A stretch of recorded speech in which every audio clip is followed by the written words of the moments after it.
Alors complétons encore la page 41 de la théorie. Donc on a résolu les 4 équations de la page 40 et à partir de ces 4 exemples, on peut apprendre quelque chose qui est basé sur la forme générale de l'équation. Donc suivant la forme générale de l'équation, soit on a une infinité de solutions, aucune solution ou une seule solution. Alors commençons par le dernier cas. Quand a-t-on une infinité de solutions?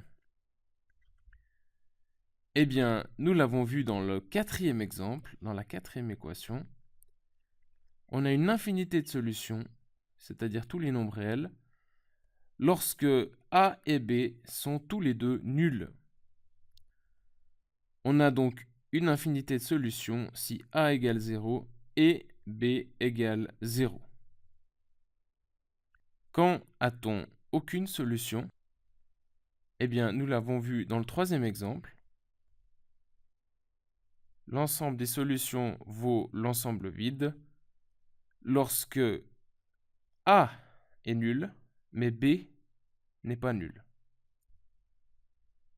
Donc ce cas se présente lorsque A vaut 0 et B n'est pas égal à 0.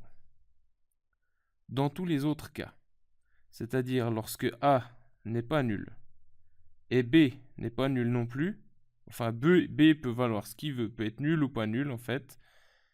Donc si A n'est pas nul, eh bien on a une seule solution. B parfois est 0, parfois pas 0, ça on s'en fout. Ce qui nous intéresse, c'est que si A n'est pas nul, on a une seule solution.